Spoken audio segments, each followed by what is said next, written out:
Just had a visit to Spirit, and I see that Chucky's back. Sorry, Jack. Here's your spooky spot on the Spirit Halloween Chucky Jack-in-the-Box statue.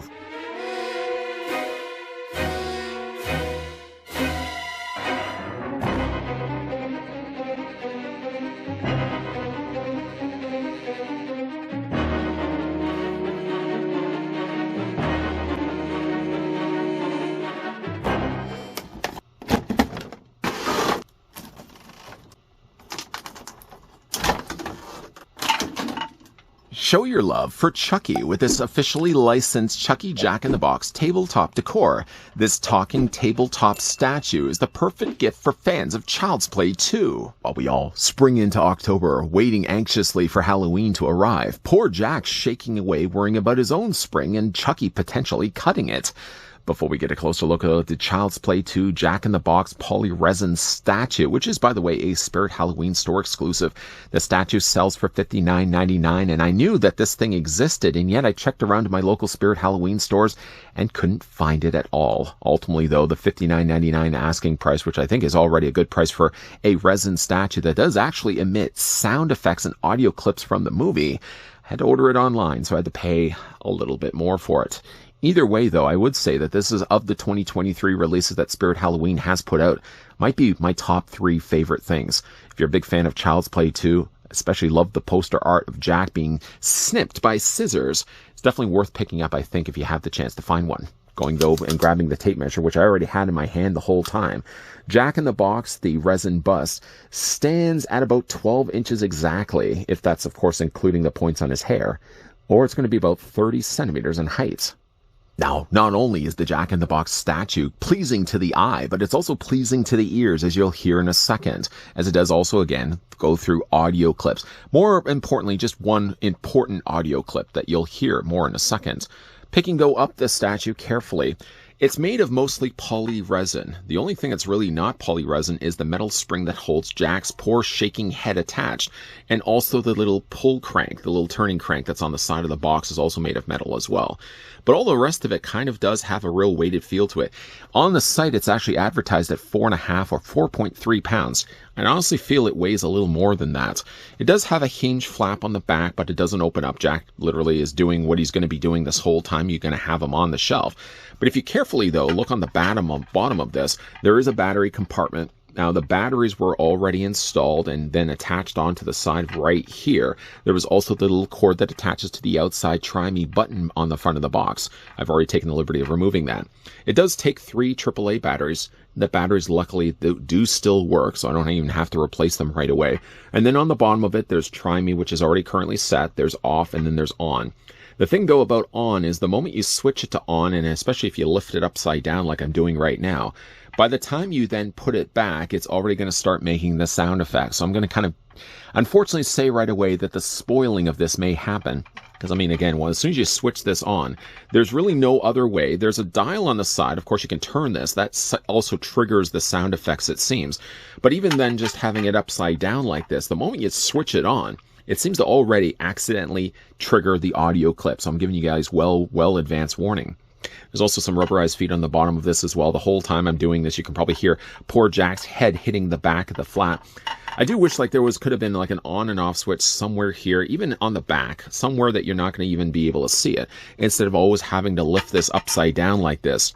Now, it does turn off, but again, like if you always want to have it maybe in an off setting anyways, just having, I think, a button on the back would have made more sense myself. Anyways, though, I'm going to switch this to on, and I know it's going to just trigger the sound effect, but I'm going to do my best not to hit it. Switch it to on, and I'm going to put it down. Playtime's over.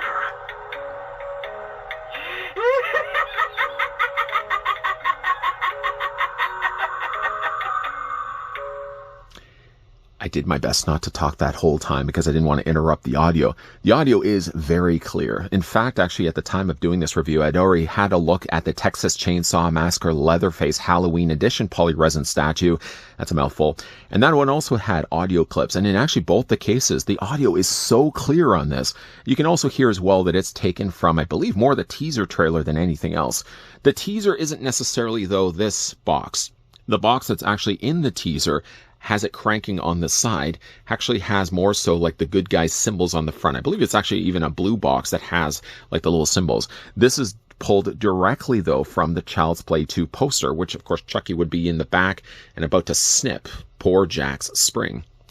Now, above and beyond already triggering it, so you're already well aware the sound that it's going to be making, you can also do the same thing as well by turning the little crank here to the side. Playtime's over.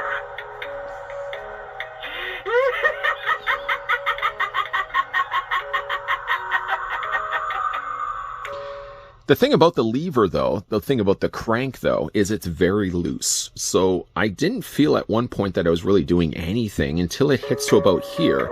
And it might be a case that it hits a little trigger on the inside of the box, and that's the thing that cycles through, or at least activates the sound effect.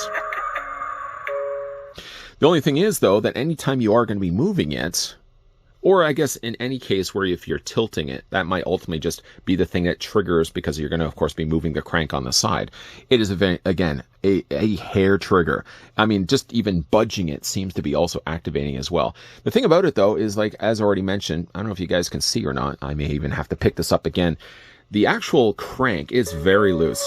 And I see right there, I've already turned it on.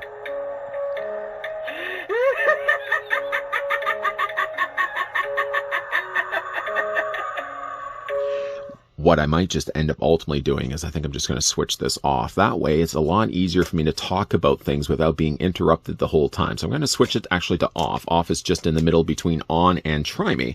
Now I can easily turn this all I really want. What I was, though, trying to say before I was very rudely interrupted by Chucky is that turning the crank, it is very loose, first of all. I don't know if you can actually gauge that by the video alone, but turning it to about here seems to be the point that triggers the audio.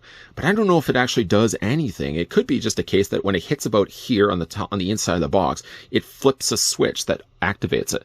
Or it could also just be a case that any bit of banging or moving the crank also triggers the audio clip as well. It's not a case where you can turn it on. You can't turn it off once it starts to cycle. But honestly, though, once it only says that one phrase and you hear the cranking music in the background, pop goes the weasel, I believe. I mean, once that's fine and good and done, it'll just stop. When we looked at Leatherface, for example, it kept going. And actually, even after the review, I decided to test the waters.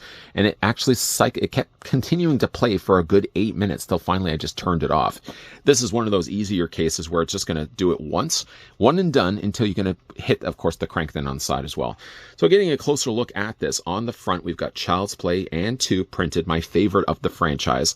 What's your favorite Child's Play? Let me know down below in the comment section. And this is, again, all made of poly resin, so it's quite, again, heavy. I don't believe that it's only 4.3 pounds. It actually feels almost closer to maybe like 8 pounds.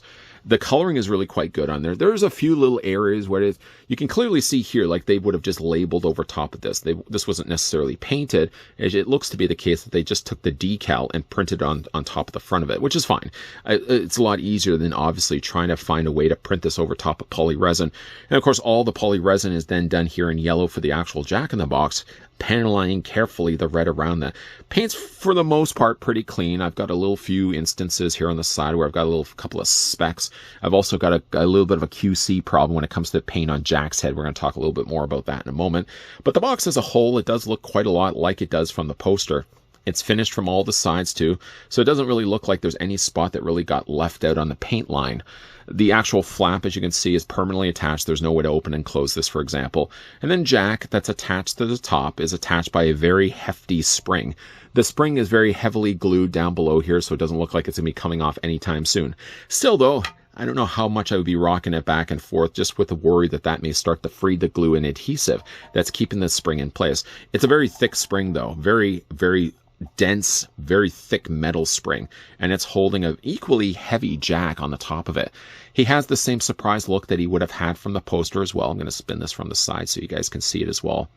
I've got a few little areas, unfortunately, where I've got little dabs of, I'm not sure if it's actually scratched or it looks like it's just a few little paint specks. But I've got it on one side, unfortunately, on Jack's eyes. The other side seems to be okay. The only thing I would say, and this only really being really meticulous in detail, is I think, like, if you look at it, it looks like Jack is looking up. I think more in the poster, Jack looks like he's looking straight at you. He looks almost like he's got one eye that's just a little off-kiltered, where this eye, I think, is a little bit more centered. This one eye is kind of looking more off to the side. So it's not 100% centered, but I think it's still pretty accurate to the way it looks in the poster. The red is nicely painted there around his mouth. The yellow and the red down below here is a little on the sloppier side, but it gets the job done. And of course, you got the red coloring on both his eyebrows and his hair. Very nice shinier red as well that they've used for the paints. If you look at the back of Jack's head, it actually is just as well painted as it was to the front. I mean, it's a good hefty piece. It's one of those cases where, as well, like if you had yourself a full-size, well, 1-to-1 scale Chucky at least, and you had the kind of little pair of scissors you can kind of put in his hand, you could really recreate the poster from Child's Play 2. It's a really fun piece, though. It doesn't do a whole lot. I mean, obviously, I've switched it off, so there's no chance of it actually triggering again. And all it's just a case, again, of being able to just turn the crank onto the side to cycle through a very short audio clip. It's not one of those cases with the Leatherface we looked at before, where it's just going to continue to go and go and go until finally somebody says, just blast it, turn off that Leatherface. No, this is a case where once you turn it once, it's going to cycle through about 5-6 seconds of audio, and then it's done. And then you can just put it on display. Even if you didn't want the audio, even if it didn't even have audio, I think it's a nice recreation of the Jack-in-the-Box. And I don't have a 1-to-1 scale Chucky that would fit well with this. Maybe get one eventually from Trick or Treat Studios. But I mean, if you have one of those original Chuckies, yeah, by all means, have it displayed with Jack here and featured on the front. It is, again, a really nice looking statue. Doesn't do a whole lot, but I think what it does do at least well. And I think it's not as steep of a price as the Leatherface we looked at before. The Leatherface, for example, was like $89.99, and then forget about it. Add the tax and add all the shipping and all the fun things that go along with it. Chucky's Jack-in-the-Box was only $59.99. In other words, if at least that's Canadian prices I'm quoting as well. If you found this at stores, you'd be only paying the $59.99, and ideally, if you had the $59.99 and then that 20% off coupon that you get every once in a while when you go to the stores, you could save yourself a little bit of money. You could save yourself the tax and I think about 5% on top of that. I think it's $60 for a resin recreation of Jack from the front poster art of Child's Play 2. Yeah. My favorite thing, I said earlier, it was probably my top 3 favorite things that Spirit Halloween has released for 2023, but I don't think there's anything that's really going to top this one. This might be, as of right now at least, my favorite thing that Spirit Halloween has released for 2023. One slight correction I did want to make for something I mentioned in the review. I did say in the Child's Play 2 teaser trailer that it was a blue good guy box. In actual fact, it was actually a yellow Jack-in-the-Box that had the red trim and the little good guy symbols all on all the sides of the Jack-in-the-Box. And while we never really got the chance to see what Jack was inside that box, because that box gets crushed by the feet of Chucky, this is obviously the one that's very predominantly featured on the front poster for Child's Play 2. While a worried Jack worries that Chucky's going to be snipping his spring with a pair of scissors, even though this is really based on the poster, going though back to the teaser trailer, why wouldn't this have cycled the very obviously expected audio clip of Sorry Jack, Chucky's back? I thought at one point I may have had the button switched over to try, so I switched it back over to on, and I actually turned the crank 3 or 4 times, expecting I may have missed something in the audio clips. Well, no, every single time that I did it, it cycled the exact same audio clip. If you're going to be releasing this as an officially licensed Jack-in-the-Box from Child's Play 2, whether this is the poster Jack or not, why wouldn't they have used, especially being a Jack-in-the-Box, why wouldn't they have used the audio clip, Sorry Jack, Chucky's back? Despite that one overlooked audio, I think it's still a great looking Jack-in-the-Box. It's heavy. I mean, it's a good weighted piece that's going to look great on the shelf. It's polyresin though, so you would want to be careful that this doesn't take a tumble.